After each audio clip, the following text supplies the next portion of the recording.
ध्यायन्तीम् अशोकवनिकाङ्गताम् तत्र लङ्कां समासाद्य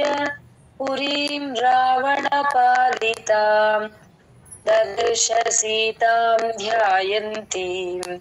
अशोकवनिकां गताम् तत्र लङ्कां समासाद्य पुरीं रावणपालिताम् ददर्श सीतां ध्यायन्तीम् अशोकवनिकां गताम् तत्र लङ्कां समासाद्य पुरीं रावणपालिताम् ददर्श सीतां ध्यायन्तीम्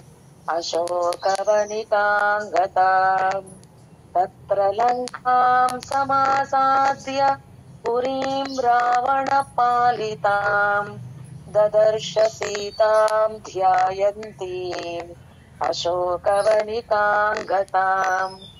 तत्र लङ्कां समासाद्य पुरीं रावणपालिताम्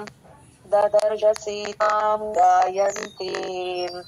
अशोकवनिकां गताम् तत्र लङ्कां समासाद्य पुरीं रावणपालिताम् ददर्श सीतां ध्यायन्तीम् अशोकवनिकां गताम् तत्र लङ्कां समासाद्य पुरीं रावणपालिताम् ददर्श सीतां ध्यायन्तीम् अशोकवनिकां गताम् तत्र लङ्कां समासाद्य पुरीं रावणपालिताम् ददर्श सीतां ध्यायन्तीम् अशोकवनिकां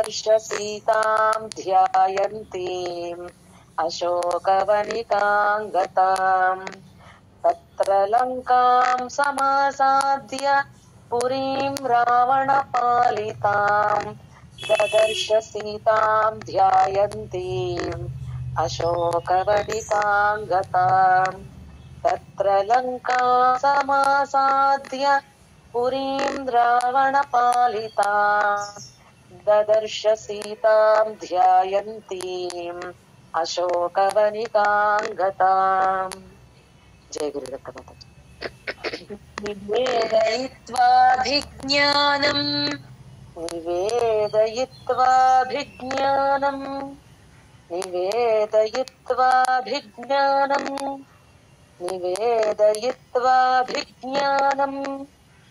प्रवृत्तिं च निवेद्य च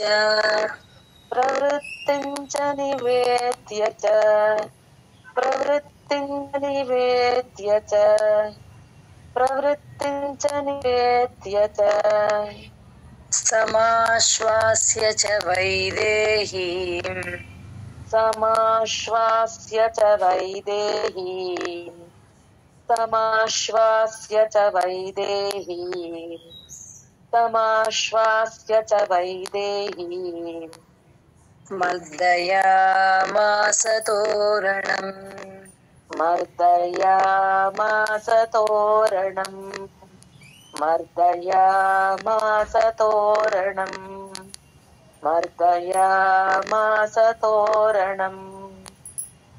निवेदयित्वाभिज्ञानम्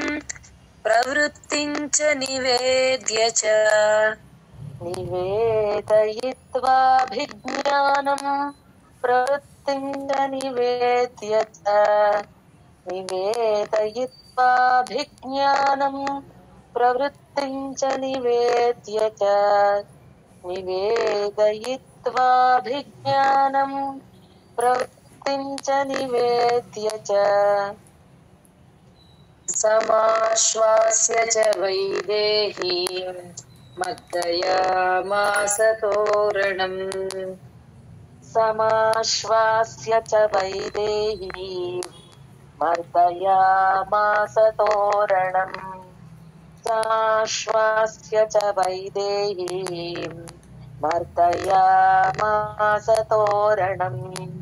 समाश्वास्य च वैदेहीम्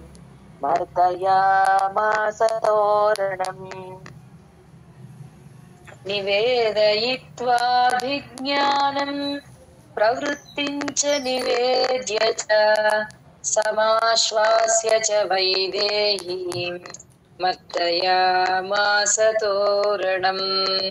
निवेदयित्वाभिज्ञानम् प्रवृत्तिं च निवेद्य च समाश्वास्य च वैदेहीम् मर्दयामास तोरणम् निवेदयित्वाभिज्ञानम् प्रवृत्तिं च निवेद्य च समाश्वास्य च वैदेहीम् मर्दयामास तोरणम् निवेदयित्वाभिज्ञानम् प्रवृत्तिं च निवेद्य च समाश्वास्य च वैदेहीम् मर्दयामास तोरणम् निवेदयित्वाभिज्ञानम् प्रवृत्तिं च निवेद्य च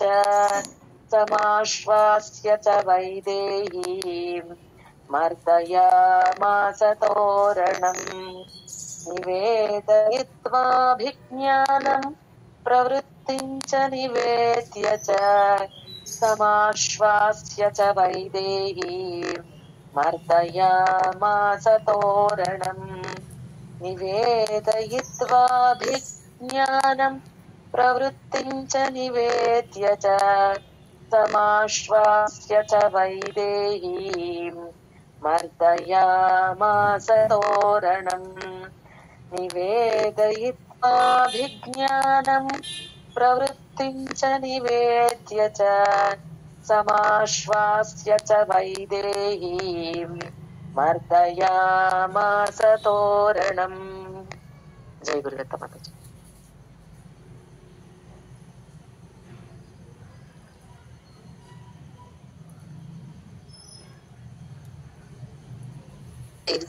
అయిపోయిందండి. అయిపోయింది మాత 17 పంచసేనాగ్రగాన్ హత్వా పంచసేనాగ్రగాన్ హత్వా పంచసేనాగ్రగాన్ హత్వా పంచసేనాగ్రగాన్ హత్వా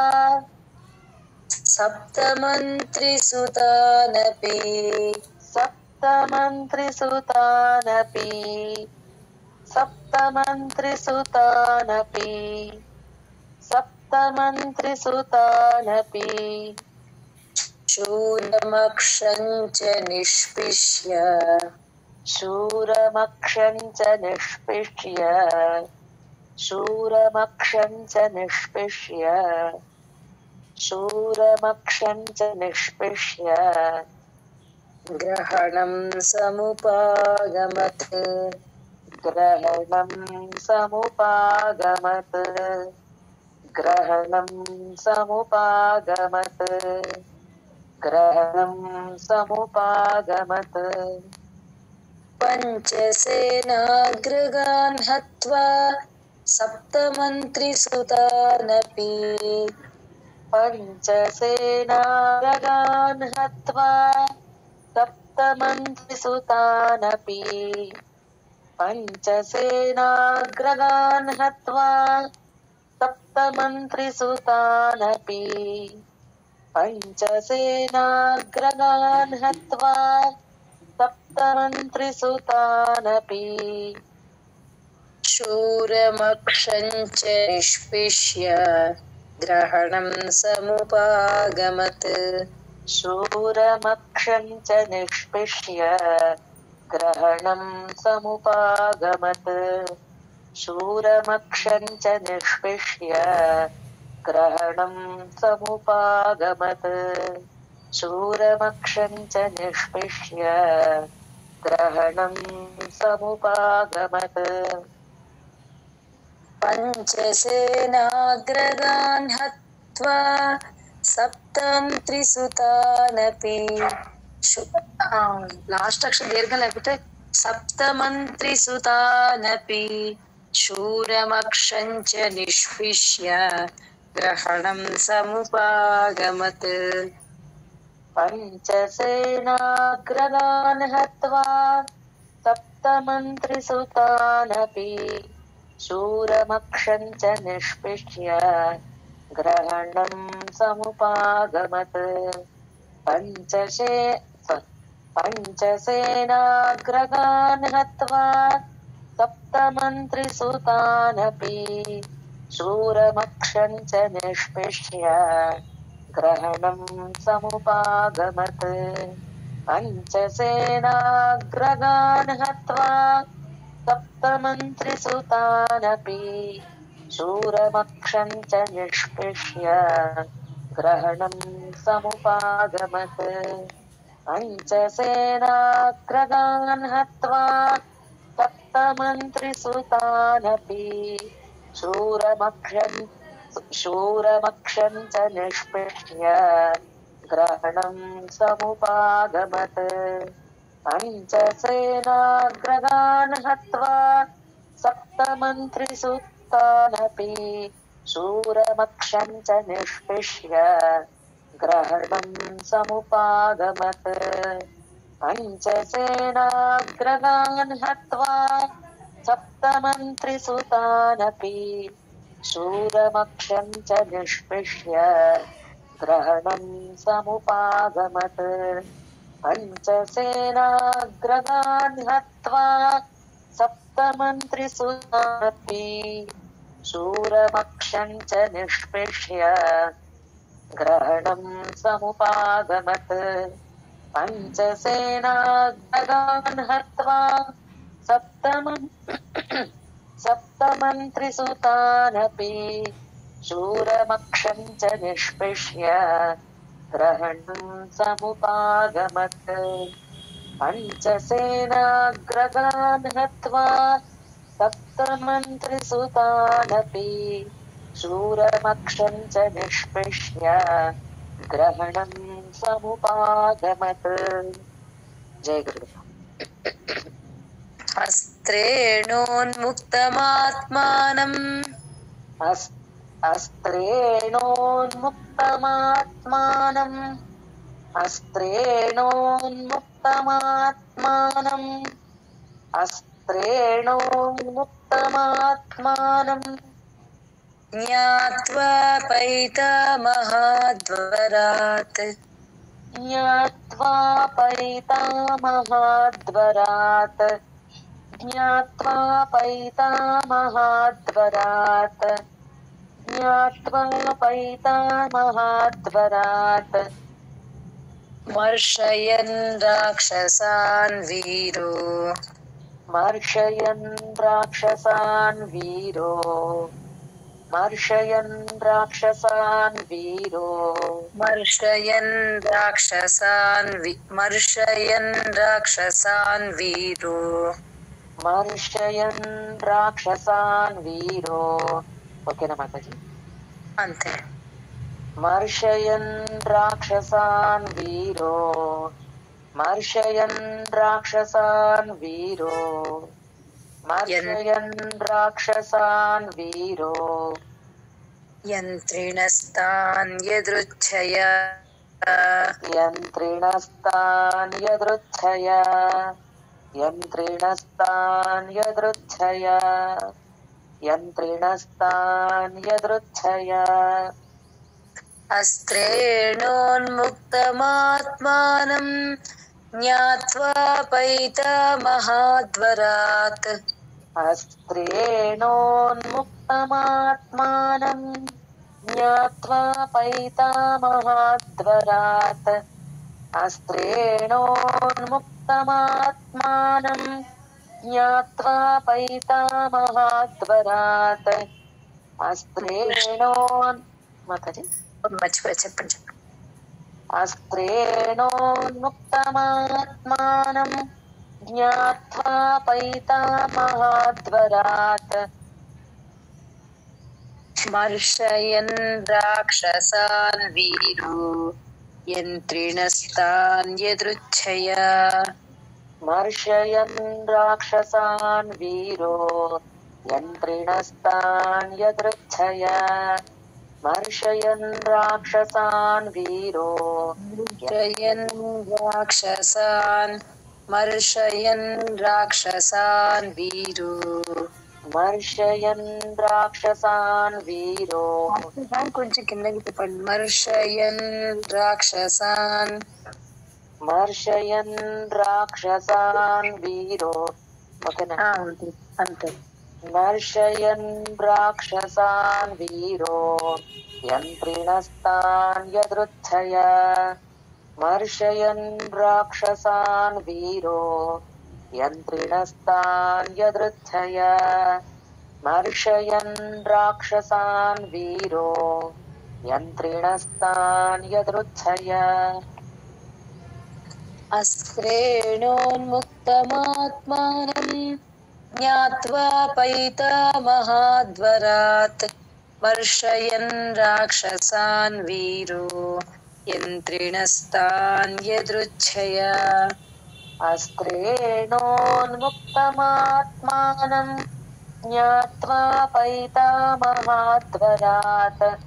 మర్షయన్ రాక్షసాన్ వీరో యంత్రిణస్తాన్ యదృచ్ఛయ అస్త్రేణోన్ముక్తమాత్మానం జ్ఞాత్వా పైతామహాద్వరాత్ మర్షయన్ రాక్షసాన్ వీరో యంత్రిణస్తాన్ యదృచ్ఛయ అస్త్రేణోన్ముక్తమాత్మానం జ్ఞాత్వా పైతామహాద్వరాత్ మర్షయన్ రాక్షసాన్ వీరో యంత్రిణస్తాన్ యదృచ్ఛయ అస్త్రేణోన్ముక్తమాత్మానం జ్ఞాత్వా పైతామహాద్వరాత్ మర్షయన్ రాక్షసాన్ వీరో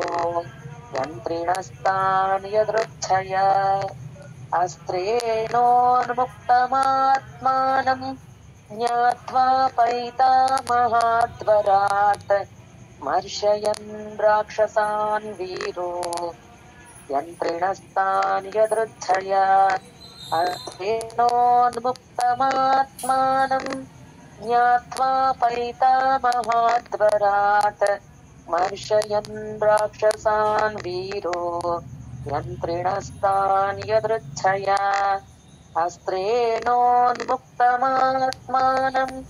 జ్ఞాత్వా పైతామహాద్వరాత్ మర్షయన్ రాక్షసాన్ వీరో యంత్రిణస్తాన్ యదృచ్ఛయ. జయ గురుదత్త మాత. తతో దగ్ధ్వా పురీం లంకాం తతో దగ్ధ్వా పురీం లంకాం తతో దగ్ధ్వా పురీం లంకాం తతో దగ్ధ్వా పురీం లంకాం ఋతే సీతాంచ మైథిలీం ఋతే సీతాంచ మైథిలీం ఋతే సీతాంచ మైథిలీం ఋతే సీతాంచ మైథిలీం రామాయ ప్రియమాఖ్యాతుం రామాయ ప్రియమాఖ్యాతుం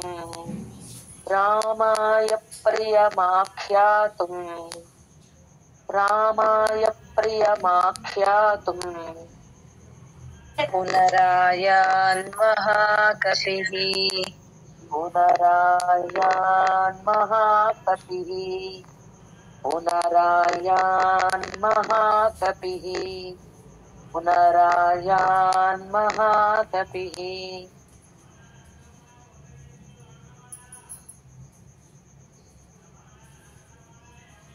తతో దగ్ధ్వా పురీం లంకాం ఋతే సీతాంచ మైథిలీం తతో దగ్ధ్వా పురీం లంకాం ఋతే సీతాంచ మైథిలీం తతో దగ్ధ్వా పురీం లంకాం ఋతే సీతాంచ మైథిలీం తతో దగ్ధ్వా పురీం లంకాం ఋతే సీతాంచ మైథిలీం రామాయ ప్రియమాఖ్యాతుం పునరాయాన్ మహాకపిః రామాయ ప్రియమాఖ్యాతుం పునరాయాన్ మహాకపిః రామాయ ప్రియమాఖ్యాతుం పునరాయాన్ మహాకపిః రామాయ చెప్పండి సారీ చెప్పండి. रामाय प्रियमाख्यातुम् पुनरायान् महाकपिः ततो दग्ध्वा पुरीं लङ्काम् ऋते सीतां च मैथिलीं रामाय प्रियमाख्यातुम् पुनरायान् महाकपिः ततो दग्ध्वा पुरीं लङ्काम् ऋते सीतां च मैथिलीं रामाय प्रियमाख्यातुम् पुनरायान् महाकपिः ततो दग्ध्वा पुरीं लङ्काम् ऋते सीतां च मैथिलीं रामाय प्रियमाख्यातुम् पुनरायान् महाकपिः ततो दग्ध्वा पुरीं लङ्काम् ऋते सीतां च मैथिलीं रामाय प्रियमाख्यातुम् पुनरायान् महाकपिः ततो दग्ध्वा पुरीं लङ्काम् ऋते सीतां च मैथिलीं रामाय प्रियमाख्यातुम् पुनरायान् महाकपिः ततो दग्ध्वा पुरीं लङ्काम् ऋते सीतां च मैथिलीं रामाय प्रियमाख्यातुम् पुनरायान् महाकपिः ततो दग्ध्वा पुरीं लङ्काम् ऋते सीतां च मैथिलीं रामाय प्रियमाख्यातुम् पुनरायान् महाकपिः ततो दग्ध्वा पुरीं लङ्काम् ऋते सीतां च मैथिलीं रामाय प्रियमाख्यातुम् पुनरायान् महाकपिः जय गुरुदेव सोऽभिगम्य महात्मानम् सोऽभिगम्य महात्मानम् सोऽभिगम्य महात्मानम् सोऽभिगम्य महात्मानम् कृत्वा रामं प्रदक्षिणम् कृत्वा रामं प्रदक्षिणम् कृत्वा रामं प्रदक्षिणम् कृत्वा रामं प्रदक्षिणम् न्यवेदयदमेयात्मा न्यवेदयदमेयात्मा न्यवेदयदमेयात्मा न्यवेदयदमेयात्मा दृष्टासीतेति तत्त्वतः दृष्टासीतेति तत्त्वतः दृष्टासीतेति तत्त्वतः दृष्टासीतेति तत्त्वतः सोऽभिगम्य महात्मानं कृत्वा रामं प्रदक्षिणम् सोऽभिगम्य महात्मानम् कृत्वा रामं प्रदक्षिणम् सोऽभिगम्य महात्मानम् कृत्वा रामं प्रदक्षिणम् सोऽभिगम्य महात्मानम् कृत्वा रामं प्रदक्षिणम् न्यवेदयदमेयात्मा दृष्टासीतेति तत्त्वतः न्यवेदयदमेयात्मा दृष्टासीतेति तत्त्वतः न्यवेदयदमेयात्मा दृष्टासीतेति तत्त्वतः न्यवेदयदमेयात्मा दृष्टासीतेति तत्त्वतः सोऽभिगम्य महात्मानं कृत्वा रामं प्रदक्षिणम् न्यवेदयदमेयात्मा दृष्टासीतेति तत्त्वतः सोऽभिगम्य महात्मानम् कृत्वा रामं प्रदक्षिणम् न्यवेदयदमेयात्मा दृष्टासीतेति तत्त्वतः सोऽभिगम्यात्मानं कृत्वा रामं प्रदक्षिणम् न्यवेदयदमेयात्मा दृष्टासीतेति तत्त्वतः सोऽभिगम्य महात्मानं कृत्वा रामं प्रदक्षिणम् न्यवेदयदमेयात्मा दृष्टासीतेति तत्त्वतः सोऽभिगम्य महात्मानं कृत्वा रामं प्रदक्षिणम् न्यवेदयदमेयात्मा दृष्टासीतेति तत्त्वतः सोऽभिगम्य महात्मानं कृत्वा रामं प्रदक्षिणम् न्यवेदयदमेयात्मा दृष्टासीतेति तत्त्वतः सोऽभिगम्य महात्मानं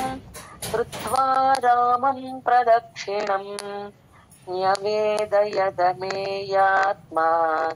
दृष्टासीतेति तत्त्वतः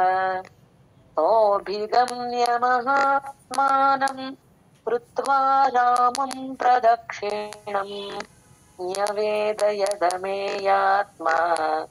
दृष्टासीतेति तत्त्वतः सोऽभिगम्य महात्मानं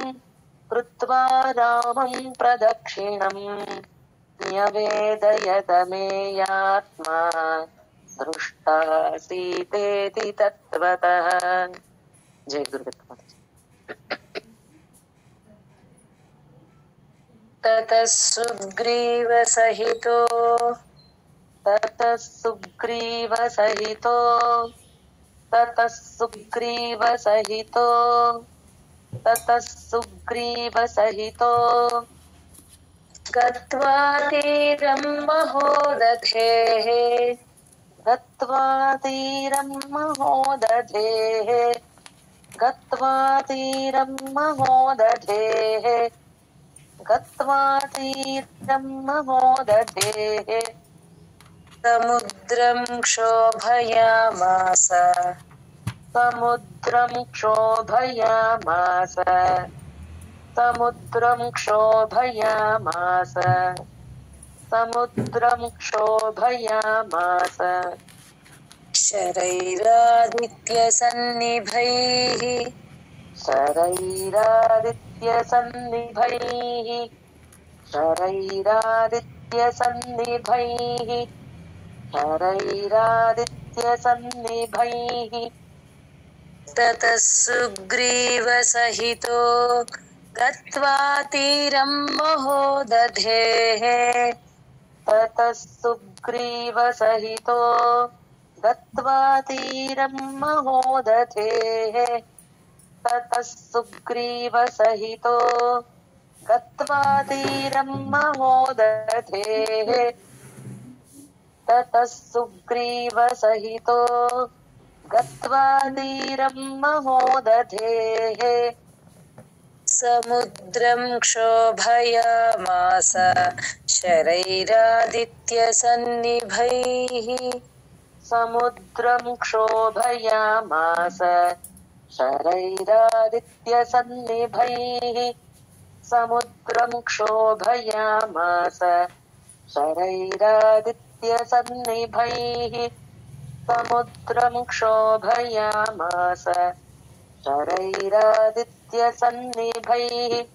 మాతాజీ చిన్న డౌట్ ఫస్ట్ లైన్ అన్న నిదానంగానే కిందకే చెప్పాలి ఎక్కడ పైకి వెళ్ళకూడదండి ఇది ఫస్ట్ తతః సుగ్రీవ సహితనండి అంతే తతః సుగ్రీవ సహితో అంతే తతః సుగ్రీవ సహితో గత్వా తీరం మహోదధేః సముద్రం క్షోభయామాస శరైరాదిత్యసన్నిభైః తతః సుగ్రీవసహితో गत्वा तीरं महोदधेः समुद्रं क्षोभयामास शरैरादित्यसन्निभैः ततः सुग्रीवसहितो गत्वा तीरं महोदधेः समुद्रं क्षोभयामास शरैरादित्यसन्निभैः ततः सुग्रीवसहितो गत्वा तीरं